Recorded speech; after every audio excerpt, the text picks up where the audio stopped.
लातूर जिल्ह्यात आसमानी संकट कोसळले. काल रात्री झालेल्या अवकाळी पाऊस आणि गारपीटने रेणापूर तालुक्यात अक्षरशः झोडपून काढले. पळशी, गरसुळी, दत्तापूरमध्ये होत्याचं नव्हतं झाले.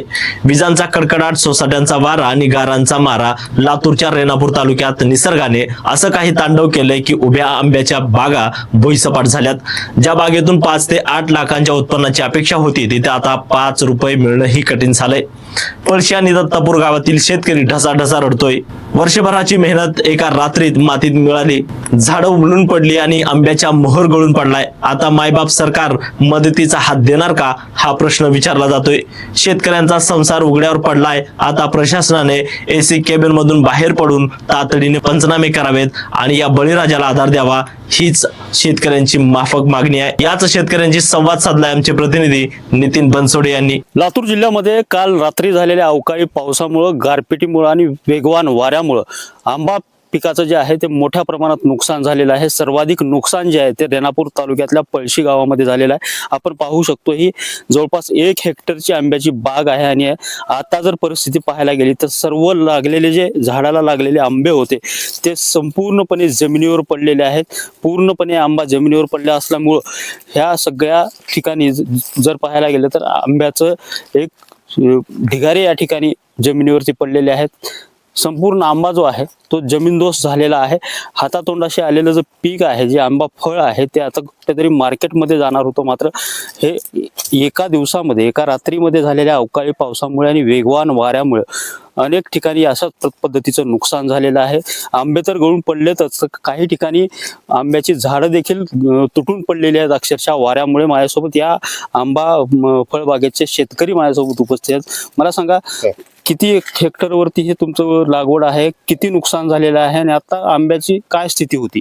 साहेब, माझी 1 हेक्टरवर बाग आहे आणि रात्री अचानक पाऊस आल्यामुळं आणि माझं आर्थिक मोठं नुकसान झालेलं आहे ह्याच्यामुळं.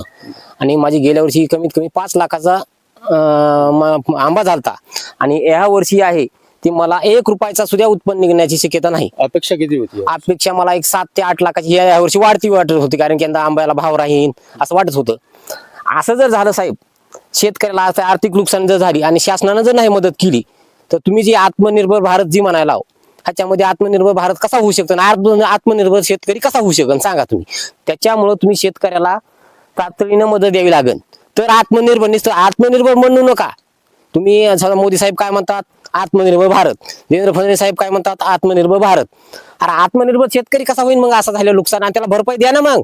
तर तुम्हाला आंब्याला लोक बागा लावतील, शेतकरी लावतील आणि नाही दिल्यावर कसे शेतकरी बाग लावतील? आणि शेतकरी आता असा बागाचं नुकसान झाल्यावर फाशी घ्यायची, आत्महत्या करण्याची शक्यता आहे का नाही सांगा तुम्ही. त्याच्यामुळं देवेंद्र फडणवीस साहेबांनी, पुऱ्या सरकारने शेतकऱ्याला तातडीने पंचनामे करून मदत करण्याची बरोबर करावी असं. किती टक्के नुकसान आहे आता पूर्ण बागेचं तुम्हाला सांगू का?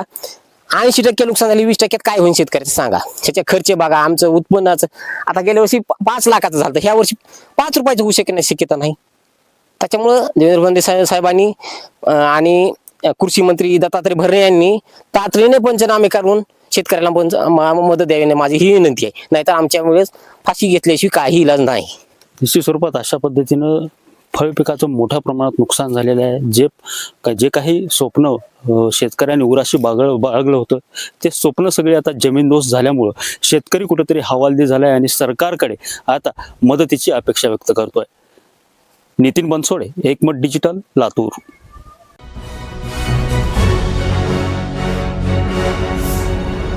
Thanks for watching Ekmat Digital.